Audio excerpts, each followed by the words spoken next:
Hello friends, VFX मेरे channel में आप लोग का फिर से स्वागत है। आज हम लोग एक एडवांस लेवल का पेंट का आउटपुट देखने वाले हैं। तो सबसे पहले हम लोग ये फुटेज देख लेते हैं। तो इस फुटेज में एक लेडी कैरेक्टर है और ये लेडी कैरेक्टर हम लोग को आज रिमूव करना है। और इसको रिमूव करने के लिए बहुत सारा आपको शॉट मिलेगा जिसमें कैमरा स्टैटिक रहता है, सिर्फ कैरेक्टर मूव करता रहता है। लेकिन इस शॉट में कैमरा भी पैन हो रहा है और प्लस कैरेक्टर भी मूव कर रहा है। तो ऐसा कॉम्प्लिकेटेड शॉट को कैसे स्टार्ट करना है, क्या क्या चीज़ें आपको ध्यान देना है, तो उसी के ऊपर हम लोग एक बार डिस्कस करेंगे। तो इसके साइड बाय साइड हम लोग इसका आउटपुट भी देख लेते हैं कि कैसा इसका आउटपुट आया है। तो देखिए, ये मेरा फाइनल आउटपुट है। तो ये मुझे आउटपुट रेडी करने के लिए ऑलमोस्ट 4 दिन के आसपास लग गया। आपको अगर ऐसा कोई कॉम्प्लिकेटेड शॉट मिलेगा जिसमें फ्रेम रेंज भी काफ़ी ज़्यादा है, तो ऑलमोस्ट 4 से 5 दिन आपको प्रोडक्शन में भी मिल जाएगा।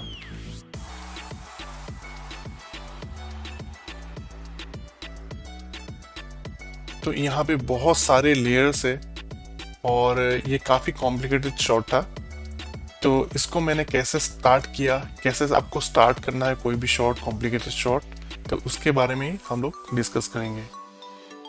तो क्योंकि ये शॉट मुझे करने के लिए कम से कम 4 दिन लग गया और तो इसके वजह से मुझे अभी 4 दिन के हिसाब से अगर 8 आवर्स भी हम लोग काउंट करते हैं तो 32 आवर्स हो जाता है। तो 32 आवर्स का काम मैं आपको हाफ एन आवर में अगर दिखाना है तो डेफिनेटली कुछ चीज़ें मिस हो सकता है। फॉर एग्जांपल, जैसे मैंने प्रोजेक्शन वगैरह है, जो बेसिक चीज़ें हैं, कुछ मैं आपको दिखा नहीं पाऊंगा, तो उसके लिए मैं माफ़ी चाहूँगा। लेकिन जो भी मैं आज स्किप करने वाला हूँ तो उसका वीडियो, फॉर एग्जांपल अगर कैमरा ट्रैक यूज़ किया है तो कैमरा ट्रैक का मैंने ट्यूटोरियल ऑलरेडी इसी चैनल में डाल चुका हूँ, तो वो जाके आप चेक कर सकते हो।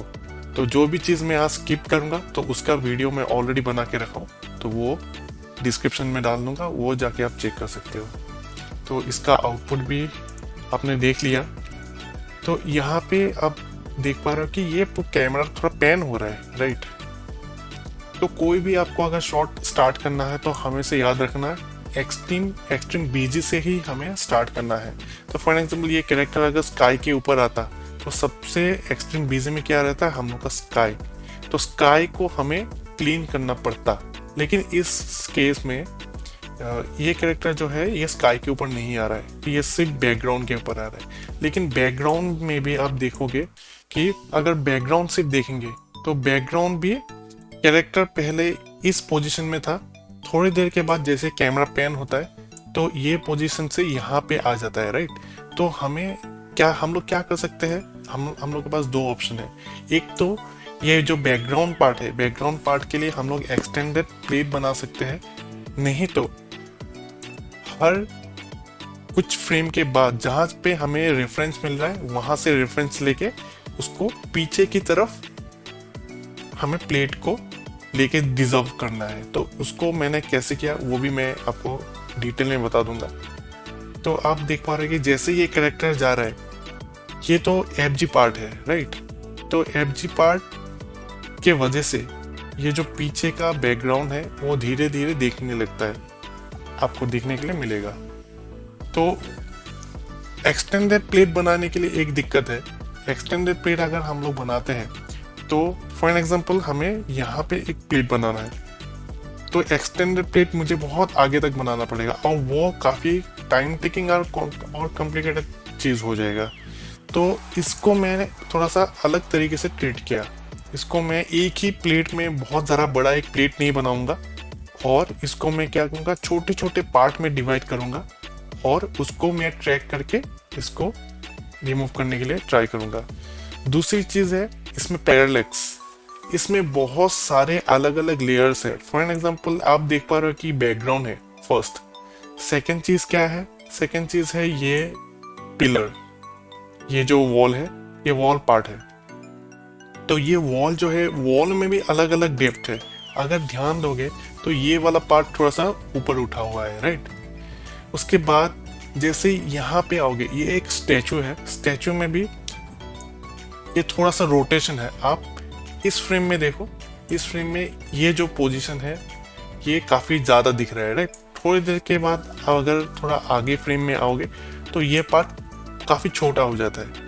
मतलब क्या है कि ये जो पीछे का वॉल है, ये पीछे का वॉल में अलग एक डेप्थ है, तो उसके लिए भी हमें अलग एक प्लेट यूज़ करना पड़ेगा। उसके बाद ये जो पिलर है, ये पिलर को भी हम लोग अलग प्लेस करना पड़ेगा। इसके बाद ये वाला पोर्शन को अलग प्लेस करना पड़ेगा। उसके बाद जितने भी चीज़ें हैं, फॉर एग्जांपल ये जो स्टेयर्स है, स्टेयर्स का एक एक पार्ट को अलग अलग हमें प्रोजेक्ट करना पड़ेगा, अलग अलग हम लोग को ट्रैक करके उसको पोजीशन ठीक करना है। उसके बाद आ गया ये पीछे वाला एक पार्ट है, ये जहाँ पे वॉल है, तो वॉल को मैंने कैसे लिया है। और यहाँ पे लास्ट में आप देखोगे तो ये वाला जो दूसरा पिलर है, तो पिलर में भी ये कैरेक्टर टच होके जाता है, मतलब कैरेक्टर इस पिलर में भी आ जाता है, राइट। तो इस पिलर के लिए भी अलग प्लेट डालना पड़ेगा, और हर एक स्टेयर जो है इसको इंडिविजुअली हमें ट्रीट करना है। तो मैं इसका स्क्रिप्ट ऑलरेडी मैं रेडी कर चुका हूँ, तो स्क्रिप्ट में थोड़ा सा हम लोग देख लेते हैं कि कैसे मैंने किया है। और ये वीडियो के एंड में मैं इसका जो स्क्रिप्ट है, ये जो फुटेज है, और प्लस मैंने जो रोटो शेप यूज़ किया है वो मैं अटैच कर दूंगा, तो वहाँ से आप जाके डाउनलोड कर सकते हो और आप ओपन करके देख सकते हो कि कैसे मैंने ये शॉट कंप्लीट किया है। तो चलिए अभी स्क्रिप्ट देख लेते हैं। तो स्क्रिप्ट थोड़ा सा लंबा है, लेकिन मैंने यहाँ पे प्रॉपरली इसको डिवाइड किया है। तो आप कभी भी आप शॉर्ट स्टार्ट करते हो तो हमेशा अलग अलग पार्ट को डिवाइड करना ज़रूर। तो यहाँ पे आप देख पा रहे कि मैंने बैकड्रॉप लगा के यहाँ पे इसको अलग अलग पीसेस में मैंने डिवाइड किया है, राइट। तो एक एक पार्ट को पहले देख लेते हैं। ये है मेरा इनपुट, तो ये मेरा एक इनपुट है, तो इसको पहले जेपीजी में रेंडर मार लिया मैंने, और इसके बाद मैंने एक सिंपल कैमरा ट्रैकर से इसको ट्रैक कर लिया। तो कैमरा ट्रैकर से कैसे ट्रैक करना है, इसका कैमरा ट्रैकर का मैंने डिटेल वीडियो बना के रखा हूँ, तो वो जाके आप जरूर चेक कर लेना। अगर कैमरा ट्रैकर आपको बनाना नहीं आता है या ट्रैक करना नहीं आता है तो वो वीडियो आप जरूर देख लेना। तो दूसरी चीज़ है, कैमरा ट्रैकर से एक कैमरा हमें जनरेट करना है। तो ये मैंने कैमरा जनरेट कर लिया, और ये कैमरा से कैसे पॉइंट क्लाउड जनरेट करना है, तो पॉइंट क्लाउड का भी मैंने एक डिटेल वीडियो बना के रखा हूँ। तो यहाँ पे देखोगे तो यहाँ पे पॉइंट क्लाउड मैंने जनरेट कर चुका हूँ। तो ये काफ़ी लंबा प्रोसेस है, तो उसके पीछे मैं नहीं जाऊँगा। तो मैं पॉइंट क्लाउड से कैसे कार्ड प्लेस करना है उसके बारे में भी ऑलरेडी मैं वीडियो में बता चुका हूँ। तो यहाँ पे हम लोग पहले देखते हैं इनपुट में। इनपुट में सबसे पहले हमें क्या करना है, जहाँ से कैरेक्टर सबसे पहले हमें दिखाई देता है, फॉर एग्जाम्पल यहाँ से कैरेक्टर हमें दिखाई देता है, राइट। तो पहले देखते हैं कि बीजी में, मतलब ये जो पार्ट है, तो उसमें मैंने कार्ड कैसे प्लेस किया है। सबसे पहला जो कार्ड है तो मैंने लिया है, यहाँ पे देखोगे तो ये है 106। नहीं तो आप ये जो फ्रेम होल है, फ्रेम होल से भी देख सकते हो। तो मैंने सिंपल एक फ्रेम होल लिया है, कहाँ से कनेक्ट किया है, इनपुट से। तो यहाँ पे फ्रेम होल लिया मैंने, उसको मैंने सिंपली कट किया, और एक प्रीमल से मैंने अल्फा को कट कर लिया। तो ये मेरा अभी क्लीन प्लेट है, क्योंकि इस पोजीशन में ये कैरेक्टर अभी दिख नहीं रहा था। तो ये मेरा अभी क्लीन प्लेट है, राइट। तो इसको मैं अभी पीछे लेके जाऊंगा। तो मैंने क्या किया, यहाँ पे सबसे पहले देखते हैं ये जो रोटो शेप है, रोटो शेप को मैंने ओपेसिटी में पहले की लगाया। ओपेसिटी में इसको क्लिक दिया मैंने 1, और नेक्स्ट फ्रेम में उसका हाइड कर दिया, क्योंकि नेक्स्ट फ्रेम में ये मेरा जो प्लेट है वो थोड़ा दूर चला जाता है। ये यहाँ पे मैंने प्लेट लिया था, ये काफी दूर चला जाता है, कैरेक्टर इसके ऊपर नहीं आता, तो यहाँ से लेना देना नहीं है ये प्लेट का। तो मैंने क्या किया, फर्स्ट 106 नंबर का फ्रेम लिया यहाँ पे, और प्रीमल के नीचे मैंने एक ग्रिड वॉप लिया, ठीक है। और इसके नीचे मैंने प्रोजेक्ट 3D लिया, एक फ्रेम होल लिया सेम 106 नंबर का, क्योंकि मेरा जो प्लेट है अभी 106 का है। और project 3D card scan line render लेने के बाद इसको मैंने मर्ज किया मेन ट्री से। तो उसको मैंने पहले लास्ट तक, जहाँ तक कैरेक्टर दिख रहा है तो वहाँ तक मैंने ट्रैक किया। तो देखिए ये काफ़ी टाइम लगा के ग्रिड वॉक से बीच बीच में वो की देना पड़ सकता है, लेकिन हमेशा याद रखना ग्रिड ऐसे स्लो मोशन शॉट में बहुत ही जल्दी जल्दी की कभी नहीं लगाना है। अगर जल्दी आप की लगाओगे तो थोड़ा सा वेवी इफेक्ट आ सकता है, या आपका जो ग्रिड वॉक जो लगाया है या प्लेट जो है वो सही से ट्रैक होते हुए नहीं दिखाई देगा। तो इसके लिए हमेशा ध्यान देना कितना कम की लगा सकते हो उतना आपके लिए अच्छा रहेगा। तो ये तो हो चुका है फर्स्ट मेरा क्लीन प्लेट। तो दूसरा जो प्लेट है तो वो मैंने लगाया है 186 में। अभी 186 में जाएंगे, 186 में।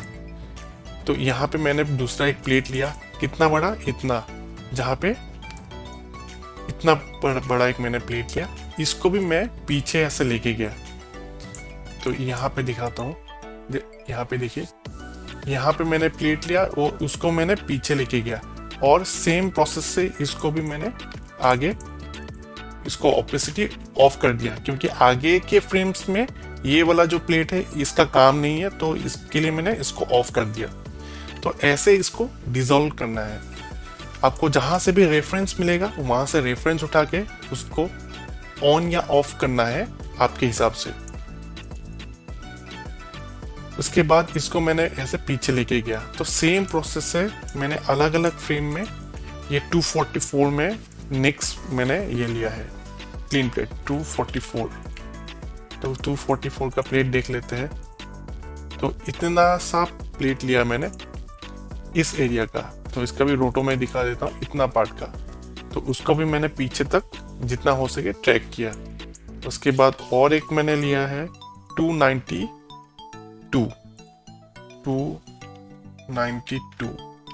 में जाएंगे। तो यहाँ पे मैंने एक प्लेट लिया है ऐसे, तो उसको भी मैंने अलग से ट्रैक कर लिया पीछे तक। आगे मैंने सिंपली इसको ऑफ कर दिया सेम प्रोसेस से। अब नेक्स्ट फ्रेम में जाओगे तो हमें से देखने के लिए मिलेगा इसको ओपेसिटी में 0 कर दिया, मतलब हाइड कर दिया मैंने। तो सेम प्रोसेस से और भी मैंने छोटे छोटे प्लेट लगाया, क्योंकि ऐसे ही छोटे छोटे प्लेट लगाना पड़ेगा। अगर ये आप प्रोडक्शन में कर रहे हो तो आई थिंक ये वाला जो डोर है, यहाँ पे एक छोटा सा डोर दिख रहा है, ये डोर के लिए अलग एक प्लेट लगाना आपको पड़ सकता है।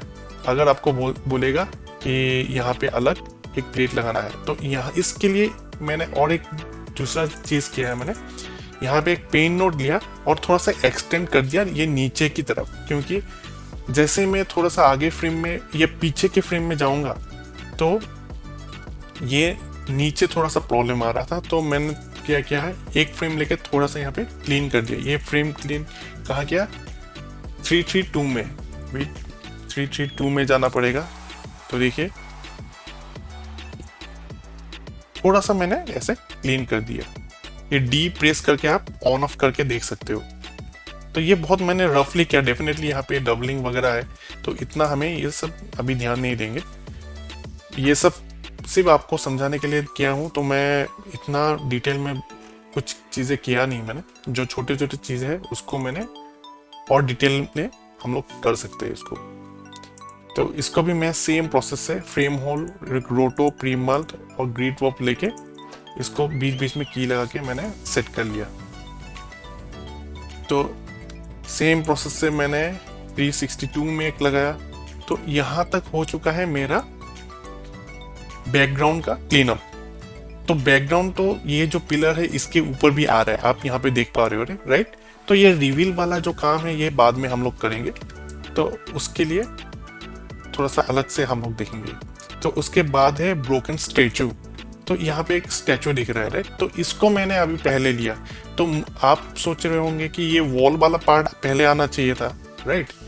तो वॉल वाला पार्ट हम लोग बाद में क्यों लिया मैंने, क्योंकि यहाँ पे आप देख पा रहे हो कि जैसे मैंने बताया था इसका डेप्थ अलग है। तो डेप्थ के लिए, अलग डेप्थ के लिए मुझे अलग एक यहाँ पे प्लेट लगा यूज करना पड़ा। तो ये मैंने प्लेट कहाँ पे लिया, 394 में, 94 में लिया मैंने। तो देखिए इतना सा पार्ट है, क्योंकि इतना ही पार्ट के ऊपर कैरेक्टर आता है। मुझे पूरा कैरेक्टर, ये पूरा स्टैचू नहीं लेना है, क्योंकि कैरेक्टर सिर्फ इतना पार्ट में ये ओवर आता है, तो इसलिए इतना ही पार्ट हम लोग ने कट करके लिया है मैंने। ये है फ्रेम नंबर 394, राइट। तो इसको भी मैंने जहां तक मुझे चाहिए तो वहां तक मैंने ट्रैक कर लिया। तो देखिए ये मैंने आगे का फ्रेम में ट्रैक किया, तो आप देख पा रहे हो कि जैसे कैरेक्टर ऊपर से जाता है, तो यहाँ पे दिखाता हूँ, तो ये देखिए सिर्फ कैरेक्टर इतना ऊपर जा रहा है, तो ये इतना पार्ट में ही मैंने ट्रैक कर लिया। देखिए तो सिर्फ इतना पार्ट के लिए मैंने इसको ट्रैक किया, राइट। उसके ऊपर अभी मैंने पार्ट बाय पार्ट में स्क्रीन राइट वॉल, मतलब ये जो वॉल वाला पार्ट है, तो उसको मैंने प्लेस किया है। तो अभी देखते हैं ये वाला पार्ट। तो ये एक छोटा सा पार्ट है, 374 नंबर फ्रेम, 374 नंबर फ्रेम है। तो उसके ऊपर जाएंगे और यहाँ पे मैंने एक पार्ट क्लीन किया। यहाँ पे देखिए ये छोटा सा पार्ट है जो एक्चुअली थोड़े फ्रेम के लिए दिखता है। ये जैसे आगे जाएगा, पीछे जाएगा, ये वाला पार्ट एक्चुअली गायब हो जाता है, ये अंदर चला जाता है। तो इसको मैं कुछ फ्रेम के बाद ये जाके इसको ऑफ कर सकते हैं, या इसको ऐसे छोड़ भी सकते हैं, कोई दिक्कत नहीं, क्योंकि ये वो अंदर चला जाता है या रिवील हो जाता है। तो ये वाला मैंने पार्ट लिया, इसके ऊपर दूसरा एक पार्ट लिया। ये नंबर फ्रेम कहाँ से लिया मैंने, फ्रेम में क्लीन प्लेट कहाँ से लिया, 305 से। 305 नंबर प्लेट में जाएंगे, तो यहाँ पे मैंने एक दूसरा प्लेट लिया, ये वाला पार्ट। तो देखिए ये वाला पार्ट इसके ऊपर आना है, मतलब इसके जो पहले वाला पार्ट था, छोटा सा पार्ट था, उसके ऊपर मुझे ये प्लेस करना है। तो हमेशा आप लेयरिंग के ऊपर बहुत ध्यान देना पड़ेगा, कौन सा लेयर किसके ऊपर आना है, आपको डालना है। तो ये जो पूरा शॉट है, ये लेयरिंग के ऊपर ही डिपेंड करता है। तो ये हो गया। उसके बाद आ गया 502 में। 502 में मैंने क्या किया, 502 नंबर फ्रेम में जाना पड़ेगा देखने के लिए। 502, तो 502 में ये स्टैचू के आसपास जो पार्ट है जहाँ पे मुझे मैक्सिमम सोर्स मिल रहा है, यहाँ से, तो यहाँ से लेके मैं पीछे जाऊंगा, क्योंकि यहाँ पे मैंने 502 में लेने का क्या मकसद है मेरा, क्योंकि 502 में यहाँ पे मैक्सिमम यहाँ पे मुझे प्लेस मिल रहा है। उसके पीछे जाएंगे तो ये वाला पार्ट एक्चुअली कैरेक्टर प्लस ये पिलर से कवर हो जाता है, इसीलिए मैंने 502 का इंफॉर्मेशन लिया मैंने, और उसको मैंने पीछे ट्रैक करके लेके गया। तो देखिए यहाँ तक मेरा अभी क्लीन प्लेट रेडी है। यहाँ पे डेफिनेटली जो चीज़ें कैरेक्टर से थोड़ा दूर है वो थोड़ा सा मैच नहीं है, और इतना हमें मैच भी नहीं करना है। जो हमें कहाँ ध्यान देना है, जहाँ पे कैरेक्टर ऊपर आ रहा है। तो ये वाला पिलर का जो कटिंग आ रहा है, तो ये हम लोग बाद में भी प्लेस कर सकते हैं। तो हमें बस ध्यान देना है कैरेक्टर के सराउंडिंग जो एरिया है वहां पे मैच हो रहा है कि नहीं। तो यहां तक तो हो चुका है, राइट। तो बीजी वॉल हो गया, तो ये वॉल तक हम लोग ने मैच कर लिया। उसके बाद आ गया स्क्रीन राइट बीजी वॉल। स्क्रीन राइट बीजी वॉल कहाँ पे है, ये 513 में, 513 में जाएंगे और देखते हैं। तो यहाँ पे आप देख पा रहे हैं कि ये पीछे एक वॉल है जहाँ पे कैरेक्टर आ जाता है, राइट। तो ये मैंने क्या किया, यहाँ से एक बीच से 513 से मैंने एक रेफरेंस लिया है यहाँ से, और उसको मैं एकदम लास्ट तक लेके गया। तो आपको बहुत ही ध्यान से देखना पड़ेगा कौन सा प्लेट कहाँ तक लेके जाना है, और कहाँ तक लेके जाओगे तो ये कैरेक्टर चुप जाएगा। तो यही प्रोसेस है। तो ऐसे आपको अलग अलग छोटा छोटा प्लेट डाल के आपको क्लीन करना है। उसके बाद स्क्रीन राइट सेकंड पिलर, तो ये सेकंड पिलर मैंने पहले डाला, उसके बाद फर्स्ट पिलर, मतलब ये वाला पिलर उसके बाद डाला। ऐसा क्यों, ऐसा इसीलिए क्योंकि पहले सेकंड पिलर देख लेते हैं। सेकंड जो पिलर है ये पिलर के बाद आता है, राइट। तो हमेशा ध्यान देना है कि ये जो पिलर है, मतलब सामने जो ऑब्जेक्ट रहेगा वो हमेशा दूसरा जो ऑब्जेक्ट है उससे पहले हमें डालना है, मतलब ये पिलर जो है ये पीछे जाएगा और ये जो पिलर है ये हमें आगे डालना है। तो ऐसे इसलिए मैंने दो पिलर को अलग अलग डाला है। देखिए, तो जैसे मैंने सेकंड वाला पिलर डाला तो ये देखिए, ये वाला जो पार्ट है, ये जो पार्ट है हमेशा ये वाला सेकंड वाला पिलर के ऊपर आना चाहिए। तो यही रीज़न है कि मैंने सबके बाद ये वॉल फिक्स करने के बाद ये पिलर को मैंने स्टार्ट किया। उसके बाद आ गया रिवील रोटो। तो रिवील मैंने क्या किया कि पहले तो ऐसे रफली मैंने एक गार्बेज मास्क लेके रिवील किया। ये देखो कि पूरा शॉट में 10-10, 5-5 फ्रेम के बाद मैंने की लगाया और दोनों ये रोटो को कैरेक्टर के सराउंडिंग एरिया में जितना क्लोज ला सकते हैं वहाँ पे क्लोज लाके मैंने इसको रिवील किया। तो आपको ध्यान देना है कि कहीं पे भी इसका जो कैरेक्टर है ये पे टच नहीं करना चाहिए। तो जितना क्लोज ला सकते हो उतना अच्छा रहेगा। तो इनिशियली मैं शेडो के साथ मैंने इसको रिवील किया। तो आप यहाँ पे अगर देखोगे तो यहाँ पे मैंने इतना शेडो वेडो इतना ध्यान नहीं दिया। तो ये रफली मैंने अभी क्लीन किया है। उसके बाद लास्ट में आ गया स्टेयरकेस। जो स्टेयरकेस है तो इसमें भी मैंने 3 पार्ट में इसको डिवाइड किया। तो सबसे पहला पार्ट है 413 नंबर फ्रेम में मैंने लिया है 413। तो 413 में मैंने लिया है इसको 413 से लेके, क्योंकि 413 में ही एक बार देख लेते हैं इसका फुटेज। 413 में कैरेक्टर ये यहाँ तक है। उसके बाद क्या है कि ये कैरेक्टर जो ये स्टेयर है इसको टच करने लगता है, तो ये वाला एजेस थोड़ा सा दिखने लगता है। तो इसीलिए 413 में मैंने लिया है। और इसको आप बीच बीच में यहाँ पे देखोगे कि यहाँ पे मैंने छोटा छोटा एक पेन नोट भी लगाया। तो पेन नोट लगाने का क्या रीज़न है, तो पेन नोट आप देखोगे, पेन नोट मैंने जहाँ पे लगाया है तो यहाँ पे थोड़ा सा मैंने क्लीन किया है ताकि ये कैरेक्टर का एज यहाँ पे ना दिखे। तो ये छोटे छोटे चीज़ों को भी आपको ध्यान देना पड़ेगा। तो इसको मैंने ट्रैक किया है कहाँ से कहाँ तक, यहाँ से लास्ट तक, ठीक है। और उसके बाद दूसरा एक मैंने स्टेयरकेस लिया, तो उसका लेकिन फ्रेम नंबर अलग है 455। 455 में जाएंगे तो यहाँ पे जाने के बाद आप यहाँ पे देखोगे ये दूसरा वाला जो नीचे वाला पिलर है स्टेयरकेस है उसका मैंने एक क्लीन पेट लिया। और लास्ट में एकदम नीचे वाला जो पार्ट है उसका मैंने लिया है। और लास्ट में ये स्टेयरकेस का एक रोटो डाल के मैंने रिवील कर दिया सिर्फ स्टेयरकेस का। तो देखिए जहाँ जहाँ पे कैरेक्टर आ रहा है तो यहाँ पे जितना क्लोज हम लोग जा सकते हैं। तो यहाँ पे तो शेडो है, राइट, शेडो के रिवील नहीं करना है। तो शेडो के साइड बाय साइड और ये कैरेक्टर के साइड बाय साइड मैंने लास्ट में रिवील कर दिया, एक क्रॉप लगाया, उसके बाद मैंने फाइनली रेंडर कर दिया। तो इसका अभी सीधा फाइनल आउटपुट देखते हैं। तो देखिए ये मेरा फाइनल आउटपुट है और ये बहुत ही बढ़िया तरीके से ये पूरा कैरेक्टर हट चुका है। तो ये मैं वाइप करके दिखा रहा हूँ। तो देखिए हर जगह पे ऑलमोस्ट ये टेक्सचर मैच है। थोड़े थोड़े जगह पे कहीं पे आपको लग सकता है कि थोड़ा बहुत हम लोग और अच्छी तरह से मैच कर सकते हैं। तो आप जितना यहाँ पे टाइम यहाँ पे डालोगे तो उतना ही अच्छी तरीके से ये कैरेक्टर और अच्छी तरह से हम लोग हटा सकते हैं। तो देखिए ये हर जगह से बहुत ही बढ़िया तरीके से ये हट चुका है। तो दोस्तों आज का वीडियो में इतना ही था। और आज का वीडियो से रिलेटेड आपको अगर कुछ भी डाउट रहेगा तो कमेंट सेक्शन में डालिए, मैं आपको ज़रूर हेल्प करने के लिए ट्राई करूँगा। आज का वीडियो अगर आपको अच्छा लगा तो लाइक करना मत भूलिएगा। और आप अगर मेरे चैनल में पहली बार आए हो तो प्लीज़ सब्सक्राइब करना मत भूलिएगा। तो फिर मिलते हैं नेक्स्ट वीडियो में। Thanks for watching.